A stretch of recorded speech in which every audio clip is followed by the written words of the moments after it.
Salut les amis, bonjour à toutes, bonjour à tous, j'espère que vous allez bien. Comme d'habitude, ça me fait vraiment très plaisir de vous accueillir ici sur votre chaîne de News Gaming pour un épisode 129 qui s'annonce intéressant, mais c'est vrai, un peu plus calme qu'à l'accoutumée, surtout que ces derniers jours. La Gamescom est derrière nous, c'est passé, et c'est vrai que la pression redescend doucement, mais ça va pas tarder les amis, vous inquiétez pas, il y a un Nintendo Live qui approche à grande vitesse, que je vous rappelle sera en live à Seattle aux États-Unis. Il y a le Tokyo Game Show aussi qui lui approche à grande vitesse. Donc là, c'est calme, mais ça va redémarrer très bientôt. Les amis, on démarre donc cet épisode 129 des News Gaming ensemble. Allez, c'est parti.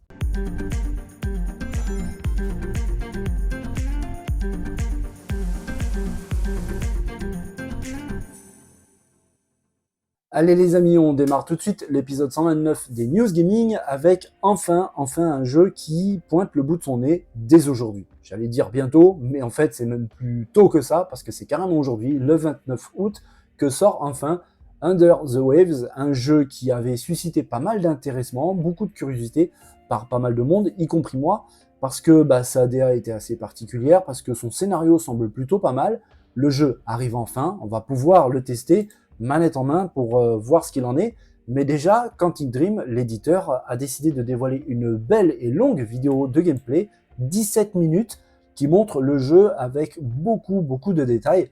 Ça va déjà se permettre un petit peu d'avoir une meilleure idée sur le titre, pour pourquoi pas éventuellement sauter le pas, de le prendre ou pas, de pouvoir l'essayer ou pas. Mais c'est vrai que de toute façon, sa sortie, c'est aujourd'hui. Donc on va pouvoir enfin mettre la main dessus sur ce jeu qui semble assez prometteur. Niveau graphiquement parlant, c'est pas non plus une dinguerie, on va pas se cacher, c'est pas un triple A, loin de là, mais toujours est-il que le jeu développé par Parallel Studio semble plutôt prometteur avec des graphismes qui franchement sont pas mauvais du tout, avec des fonds sous-marins plutôt riches, plutôt bien retranscrits, et puis des animations du personnage assez propres, on le voit d'ailleurs là en nageant dans les fonds marins, c'est plutôt bien foutu. On verra un petit peu de ce jeu narratif très bientôt, les tests vont pas tarder à arriver. Toujours est-il que l'histoire, pour vous remettre un petit peu dans le bain, si je peux utiliser cette expression pour ce jeu, en fait, il s'agit de Stan, un plongeur professionnel de la mer du Nord qui lutte pour surmonter une disparition lors d'une longue mission sous-marine. Coincé dans la solitude qu'il s'est imposée, il commence à vivre d'étranges événements et devra faire le choix le plus important de son existence. Je rappelle que le jeu sort sur beaucoup de plateformes, sur PC, sur Xbox One, Xbox Series, sur PS4 et sur PS5. Et ça, c'est dès aujourd'hui, le 29 août. On va voir vraiment ce qu'il en est de ce jeu, comme je vous l'avais dit, qui avait pas mal attisé la curiosité de pas mal de monde, avec son gameplay qui semble plutôt bien foutu, sa technique assez propre, une DA particulière et surtout un scénario qui semble plutôt intéressant. Vous vous en souvenez très certainement les amis, il n'y a pas très longtemps sur la chaîne, on avait vu ensemble que Microsoft Xbox était en train de procéder à des réajustements au sein de son offre du Game Pass. Le célèbre service d'abonnement pour le jeu chez Xbox allait très certainement changer. Je vous avais parlé du très probable abandon de l'abonnement à 1 euro qui avait un grand succès. Franchement, entre nous, on comprend un petit peu pourquoi, mais normalement, ça devait s'arrêter. Eh bien, ça a été le cas. Ce service à 1 euro s'est arrêté. Normalement, c'était 1 euro pour 30 jours d'abonnement. Finalement, il est revenu quelques temps plus tard avec un réajustement, toujours 1 euro, mais cette fois-ci, c'était pour 14 jours. Eh bien, aujourd'hui, c'est terminé purement et simplement. Si on va sur le site de Microsoft, eh bien, il n'y a plus d'abonnement pour 1 euro, que ce soit pour 30 jours, pour 14 jours ou autre chose, ça n'existe purement plus du tout. Alors on comprend un petit peu et assez facilement pourquoi. C'est ce jeu, on voit à l'écran, Starfield arrive bientôt, le 6 septembre, et véritablement Microsoft réajuste ses offres au niveau de ses abonnements pour le Game Pass, tout simplement pour des raisons de sous, ça c'est sûr et certain, on le comprend aisément, un jeu aussi ambitieux coûte beaucoup d'argent, et d'ailleurs dans la news juste après celle-ci, on va discuter justement du budget de Starfield qui est tout de même assez conséquent. Et forcément, 1 euro, vous comprendrez que c'est pas du tout assez en fait pour rentabiliser des budgets aussi monstrueux pour développer ne serait-ce qu'un seul jeu. Donc oui, l'abonnement à 1 euro, c'est bel et bien terminé chez Microsoft. Aujourd'hui, si vous voulez vous essayer à Starfield, si c'est que ce jeu-là, il faudra débourser 14,99 € pour le Xbox Game Pass Ultimate. Tout de même, ça reste, malgré l'augmentation, franchement très intéressant. Ou alors 19,99 € pour le Game Pass console et 9,99 € pour le PC Game Pass de base. Alors oui, tout ça a un énorme rapport avec l'arrivée de Starfield, ça c'est sûr et certain. Toujours est-il que c'est sûr et certain aussi que le jeu va rencontrer un énorme succès. On a appris très récemment, j'avais abordé le sujet d'ailleurs sur la chaîne dans une vidéo en fin de semaine dernière, que Pete Hines, le directeur de publication de l'entreprise de Bethesda, avait déclaré des choses très très intéressantes sur Starfield, avec par exemple la possibilité, et ça c'est une annonce vraiment folle, des modeurs qui vont pouvoir en gros quasiment faire ce qu'ils veulent avec le jeu, et Bethesda leur offre même une aide assez précieuse pour ça, tout simplement parce qu'ils vont pouvoir utiliser des outils internes développés par Bethesda eux-mêmes pour pouvoir créer du contenu supplémentaire pour Starfield. Ça, c'est complètement fou. Il avait même annoncé que les modeurs, s'ils en avaient envie, pourront créer et importer des nouvelles planètes au jeu. Quand on sait qu'il y en aura à peu près 1000, ça semble complètement fou. Et quand on connaît l'imagination complètement dingue et fertile des modeurs, vous voyez où je veux en venir, ça peut être vraiment dingue. Ce jeu, à mon avis, va révolutionner beaucoup de choses, ou en tout cas, on va en entendre parler pendant pas mal de temps. Et quand je dis pas mal de temps, je parle d'années. Donc voilà pour le Game Pass, donc, qui change véritablement et définitivement, c'est clair et net. Cet abonnement à 1 € était très intéressant, ça permettait aux gens de se faire une idée, qu'est-ce que le Game Pass, de savoir si la proposition de Microsoft leur convenait, et si vraiment ils voulaient passer le pas à autre chose, un peu plus sérieux, un peu plus consistant, de basculer par exemple sur le Game Pass Ultimate. Cette fois, c'est bel et bien terminé pour le Game Pass à 1 €. Bon les amis, nous y sommes, ou presque, mais vraiment presque, parce que c'est le 6 septembre que sort ce jeu qui est tant attendu, dont on parle très régulièrement, peut-être un petit peu trop d'ailleurs. Toujours est-il que Starfield a cristallisé beaucoup de choses, vraiment énormément de choses, peut-être un petit peu trop. On verra vraiment au moment de sa sortie, de tous les tests, ce qu'il en est vraiment, parce que c'est vrai que l'attente est colossale. Alors elle est colossale d'ailleurs déjà pour nous, pour les fans, pour les gamers, mais elle est colossale aussi pour Bethesda, pour Xbox, ça c'est clair et net. Microsoft mise énormément sur ce jeu. On imagine un petit peu la pression qu'ils ont sur leurs épaules, la pression aussi sur les épaules des développeurs, parce que c'est un jeu qui est en développement depuis très très longtemps. Et au-delà même de son développement, il est dans les esprits des têtes pensantes de Bethesda depuis plus de 20 ans. 20 ans à imaginer ce jeu. Alors oui, ça semble complètement dingue, mais c'est vrai qu'on peut très très bien imaginer ça. Des personnes qui imaginent des mondes, des possibilités, des choses, des techniques, de gameplay ou autre, mais que c'était pas possible à l'époque en fait. La technique ne permettait pas de transposer à l'écran ce qu'on pouvait imaginer, et forcément ça peut être un peu frustrant, et bon, ces gens-là se sont dit, on va attendre, le jour viendra où peut-être on pourra véritablement lancer les choses sérieuses pour ce titre. Eh bien nous y sommes, le 6 septembre prochain sort ce jeu méga attendu par tout le monde, même par les curieux en fait, la critique, tout le monde attend ce jeu pour savoir si véritablement Bethesda s'est planté ou pas du tout.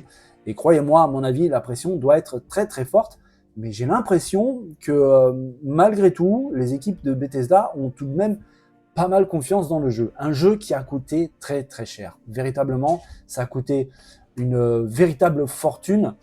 Alors on le sait maintenant, les AAA d'aujourd'hui coûtent cher, c'est clair et net. Ce sont des jeux ultra ambitieux avec des technologies de développement vraiment très très pointues. Certains jeux utilisent des techniques de motion capture très évoluées. On l'a vu par exemple sur Hellblade 2 qui pousse vraiment la mocap à un niveau rarement atteint, même dans le monde du cinéma.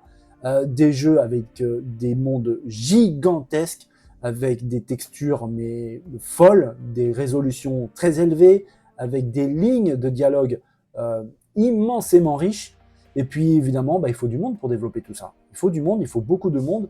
Les gros studios de développement d'aujourd'hui, quand ils se lancent dans un projet AAA de cette envergure, on peut compter plusieurs centaines de personnes à travailler sur ce genre de jeu. Donc oui, ces gens-là, il faut les payer, sans compter tout le reste, l'investissement sur le matériel pour pouvoir travailler. Et un jeu comme Starfield a un budget qui a dépassé les 200 millions de dollars. Oui, 200 millions de dollars. Alors dans l'absolu, c'est monstrueux, vraiment, c'est même complètement fou, mais d'un autre côté, et c'est bizarre ce que je vais dire, c'est que 200 millions de dollars aujourd'hui, c'est presque normal en fait pour un jeu de cette envergure. On se souvient par exemple que God of War Ragnarok, autre titre légendaire de la PS5, a lui aussi dépassé les 200 millions de dollars. Donc oui, c'est pas une habitude, mais franchement, ça commence à l'être en fait.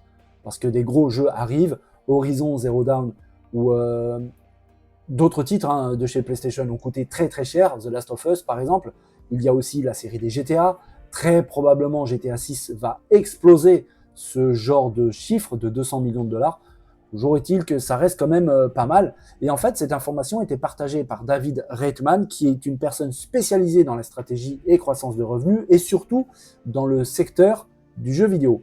Et en fait, il a déclaré, et j'y reviens très très vite sur sa déclaration, qui est un petit peu curieuse, il a déclaré, et je cite, « Accrochez-vous à vos casques spatiaux et prenez votre popcorn, mes amis, le prochain RPG de Bethesda Softworks Starfield est comme si l'univers cinématographique Marvel avait eu un bébé avec Skyrim, puis l'avait envoyé dans un camp spatial de 25 ans.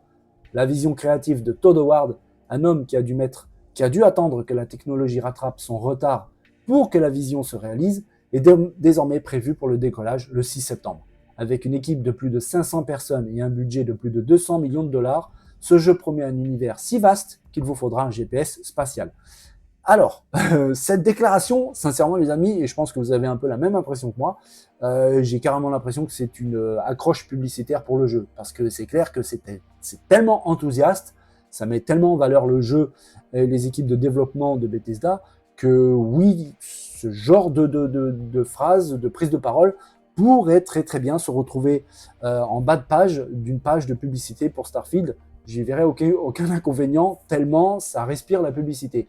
Maintenant, peut-être que cette personne a eu accès au jeu avant d'autres personnes, peut-être qu'il a vu des choses que d'autres n'ont pas vues, que nous n'avons pas vues, et donc là, effectivement, il pourrait facilement s'enflammer. Toujours est-il qu'il donne tout de même des informations assez intéressantes dans sa prise de parole, avec donc une confirmation d'un budget de plus de 200 millions de dollars. Je rappelle, ça reste franchement colossal.